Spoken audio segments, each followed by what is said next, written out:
It's the Brad and John Show. October 7th is the date. It's a Tuesday, so happy it's Tuesday. This is the B block, the Bravo block, which means we start it right around 7:20 or so. John, and how do we start the show? How do we start the Brad and John show? I mean, as far as a B block is concerned. It's time for Brad's Top 3. It's time for Brad's Top 3. It is, and we can't do it until the ladies sing twice because it's in their union contract. Ladies, It's time for Brad's Top. and we start off with, It's number 3. here's my question to you, John, and I mean this sincerely. Okay, it's interesting because of the fact there's a couple of podcasts that keeps popping up now, unfortunately, due to Charlie Kirk is gone, various interviews he's done. He was on the Whatever podcast. John, are you familiar with the Whatever podcast? Yeah. It's a bunch of, if I'm thinking of it correctly, it's a bunch of guys. It's very much what the English would call like a lad program. Like it's a podcast for guys, and they talk a lot about dating, don't they? Right, but typically they sit around a table, and it's almost always women. They're always like, prostitutes, Hot women, lots of cleavage showing and stuff like that. Okay, and the one that keeps popping up is Charlie Kirk was on there, and typically the women are sitting around the table are, like I say, lots of cleavage, very attractive women, and they're always OnlyFans people and strippers and sex workers and things like that. Okay, but. And this is the question for you, and it sounds like you're not super familiar with this. I thought you'd be more familiar with this podcast. No, I have 24 hours a day, and I'm not giving any of it to the Whatever podcast. They show one shot with the guy who's the head moderator. He's the head dude. I don't even know his name. And there's always a woman sitting behind him in one of those German World War II helmets with the spike on the top. Have you ever seen that? I haven't I haven't noticed that. No. Well, I thought you knew what that was about. Why is there a lady? And almost every one of the podcasts, if you watch it and they shoot it with multi-cameras, there's one shot where the moderator, I don't know what his name is, he's sitting in front of the microphone, and behind him there sits a young lady with this German helmet with the big spike on the top. And then she just sits there, and she's not in part of the podcast. She's not talking or anything like that. And once again, the reason I mention this is because Charlie Kirk did the show a couple times, and now these are in hot rotations on YouTube with the algorithm and stuff like that. I thought you might knew who the lady was. No. Have you asked ChatGPT about it? I did not. I should ask ChatGPT about that. But that's okay. That's my strange question. Okay, you ready for number 2? Yeah, let's do it. It's time for Brad's number 2. It's time for Brad's number 2. On the scale of intelligence and smartness, John is way up there on the top. I'm way down at the bottom, okay? Not true, but thank you. Okay, John has a back door into the Post-Dispatch, which I do not. And quite honestly, I should be, as a journalism person, I should spend my money and just subscribe to the Post-Dispatch, but I don't. But I typically look at the front page and see the headlines on there. Explain this to me. There was a headline on the Post yesterday about the county council is looking for a new place to meet because they have to find a new place. They're going to rent a place to meet for the county council. John, can you explain that to me?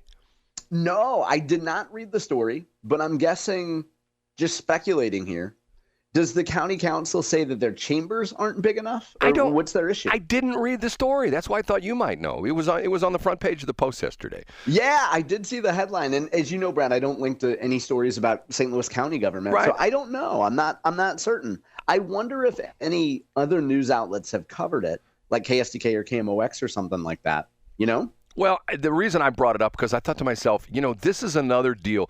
And I thought this was a backdoor effort by your friend and mine, as Jane Duker calls him, Scam Page. You ever see what she says? She always refers. I have seen her say that, yeah. Right? She refers to him as Scam Page.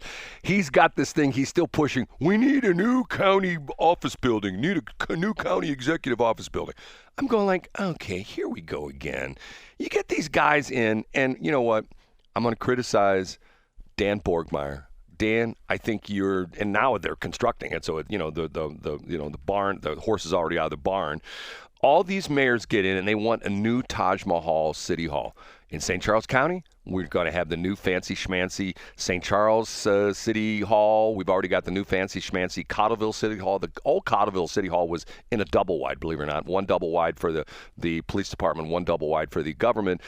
Same thing with St. Peter's, same thing with Wentzville, same thing with Darden Prairie. They all have to have their fancy schmancy place. I don't get it. It's abysmal. And Brad, I do have it pulled up now. Okay. In a paywall-free version. Can I hit the high points of it? Yeah. I'd appreciate it. St. Louis County is shopping for a new place to hold its county council meetings as a deadline nears to bring the county's current headquarters up to fire code or vacate the building. Brad, that's a pretty good reason to leave. That old shoddy building is not up to fire code. Now, this piece is brought to us by Kelsey Landis, and she continues, county officials say there is no time to build a new administrative headquarters or to clean up asbestos in it and install fire sprinklers before the 2028 deadline. Brad, you can't do all that stuff in 2 years. So council members and County Executive Sam Page's administration have started searching for a place to lease in Clayton until they can find a permanent home. Finding a temporary place for government meetings is just the first step.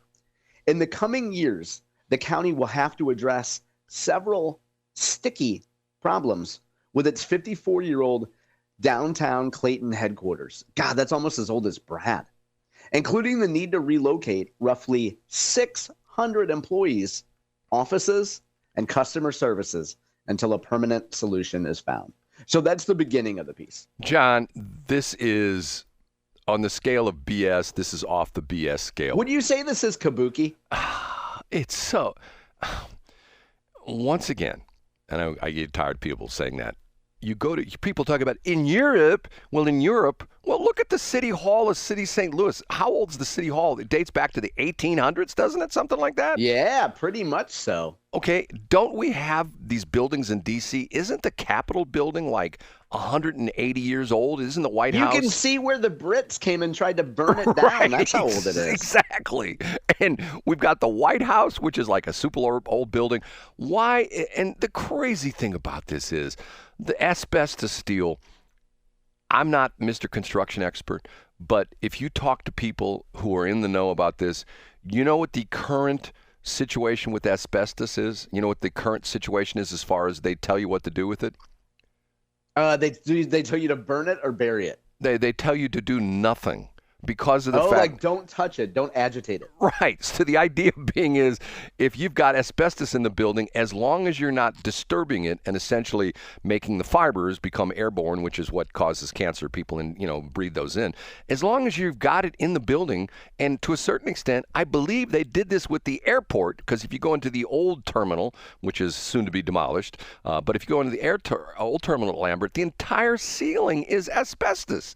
And what they did was they coated it with some kind of, epoxy or something like that, which essentially seals the asbestos in, and it's no big deal. So the problem is if they tear down the county building, then it becomes a big deal. And the sprinkler system, I hate to say this, one of our good clients is Central County Fire Protection District. They're over on Westplex. John Schneider. Chief John Schneider. Okay, there have been a movement around the country, and this happened, I know this personally because this involved me with the radio station in Washington where we were there. They were trying to put through a new ordinance that stated that every new building, including residences, had to have a sprinkler system installed. Not for your lawn, but for fire suppression things. And the interesting part of the story is I read an industry report from the insurance industry that said the insurance industry pays out more in damages for buildings that have had the fire sprinkler system go off than buildings that have been burnt without the fire sprinkler system. Get what I'm saying, John? Really? So because water is destructive. Yes. If let's say there's a small fire in an office, let's say in St. Louis County office complex down there in Clayton. Let's say there's a trash can fire. Somebody drops a cigarette. They're not supposed to be smoking, but they're not supposed to be having sex in the offices either. But they do it. But somebody drops a cigarette into a trash can, and the trash can starts to burn. And let's say there was a fire suppression system, and the sprinkler head went off, and it the water went everywhere. Let's say that was on the 4th floor. That would go from the 4th floor down to the 3rd floor, down to the 2nd floor, down to the 1st floor, and essentially a $10,000 fire damage claim turns into a $2 million water mitigation claim, because then you got to bring in the guys, you got to bring in the Serpro guys. And then you have to have people evaluate structural damage. Right, and then you got to make sure there's not mold growth. You have to have the people come in and check the air and stuff like that. So the point being is the fire code, and it's just like a lot of these things in the building code, it gets to the point where it gets more complicated, and really what it comes down to is it's sort of like the EPA, okay? And the crazy part of this is, who started the EPA? You know this story, Dick John? Nixon. We've discussed it many times on the show. Right. Richard Nixon. So the idea being is, once you get the bureaucrats in there, they go, well, we've got this law. We have to make it better, and we have to make it better and better and better and better and better and better and better. And then pretty soon it's to the point where you can't do anything. You can't. It's like me with my transmitter site down there at Crabville. I can't do anything because I have to get permission from the EPA and from the Coast Guard and from the Army Corps of Engineers and from Warren County and from the Department of Conservation and blah, blah, blah. And I go, hey, look, I just want to put my building back up that got knocked down in the flood of '93. Oh, I'm sorry, you can't do that. There's laws against that. That breaks a lot of rules. Okay. I'm surprised that you're not supposed to disturb asbestos. I'm working on a contract basis with a guy that gave me a leaf blower, and he told me to go into all these buildings with asbestos. He said he looked like his name was Terry K something. He told me his name was just Mikey Mesothelioma. And he goes, you know my law firm, Mikey Mesothelioma. Oh, wait. And then he tried to disguise his voice. But yeah, so I go into buildings with a leaf blower, and I just kind of blow up at the, pardon the expression, up at the ceiling tiles, And he's a big fat guy with a beard, and I swear like I've seen Mikey Mesothelioma on TV before. Does he have a dog now with him? Was it the deal too? I think that's his gimmick, yeah. Okay. Ready for number one? Yeah, let's do it. And now, big finish, Brad's number. My old journalism professor, Dr. Camille Winter, would have a field day with this. Are you familiar with the Bari Weiss or Bari Weiss, depending upon who you talk to, the story with her being bought out by CBS? Do you know this crazy, weird story? No. When did she sell out? This is unbelievable story. Okay, little bit of background. Bari Weiss, depending upon who you talk to. Some people call her Bari, some people call her Barry. She was a reporter, columnist for the New York Times. This was her dream job. She worked herself up through the journalism field and got the dream job. And then when she got there, she realized it was a scam, that the place was just filled with a bunch of liberals. And quite honestly, I think she sort of identifies with more being a liberal herself, but she felt that there was not real journalism being practiced. It was just all, okay, we're going to push this narrative, push this narrative. She got into a little bit of a skirmish with some of the other reporters, and she ultimately quit. She started a newsletter, I can't remember what the name of the newsletter is, which essentially morphed into the Free Press. Right, John? You probably read the Free Press before. Yeah, I follow them on X. Okay. The new owner of CBS, the new head dude, essentially has said, you know what? I like what Bari Weiss is standing for. So we're just going to buy her whole publication, and we're going to make her the head of the CBS News department. Did you know about this? No, I hadn't. When did this happen? Oh, like in the last couple of days. It's been rumored for a couple of weeks, but apparently yesterday, because the headlines were everywhere, it became official yesterday. They paid her, I think, $170 million for a newspaper, or for her website. Now, keep in mind, she only started in 2022. She quit in 20. I was going to say, it's very recent. Oh, yeah, she quit in 2020. She started the newsletter like in 2021. It morphed into the Free Press in 2022.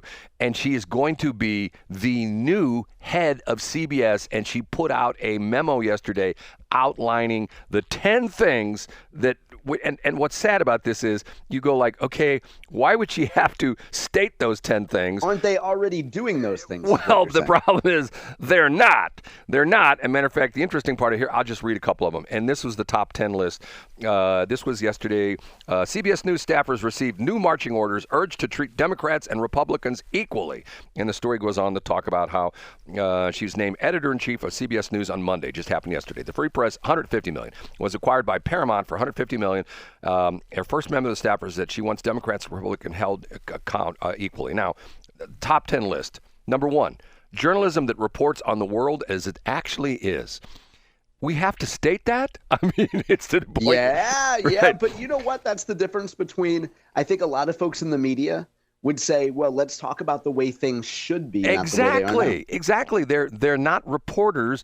They're essentially becoming advocates for a certain ideology or standpoint or whatever it was. Exactly. They feel like that's their responsibility. Right. Number 2, journalism that is fair, fearless, and factual. Okay? Once again, we have to state that. Number 3, journalism that respects our audience enough to tell the truth plainly wherever it leads. Number 4, journalism that makes sense of a noisy, confusing world. Number 5, journalism that explains things clearly without pretension or jargon. 6, journalism that holds both American political parties to equal scrutiny. 7, journalism that embraces a wide spectrum of views and voices so that the audience can contend with the best arguments on all sides of a debate. 8, journalism that rushes toward the most interesting and important stories regardless of their unpopularity. 9, journalism that uses all the tools of the digital era, which I think is very important. And number 10, journalism that understands that the best way to serve America is to endeavor to present the public with the facts first and foremost.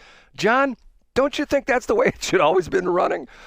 I think so, but maybe that's the point of what she's doing, is underscoring the fact these are all common sense, but a place like CBS News has gotten way away from that. Well, like when you're editing a Kamala Harris video to make her look better, you're clearly taking sides.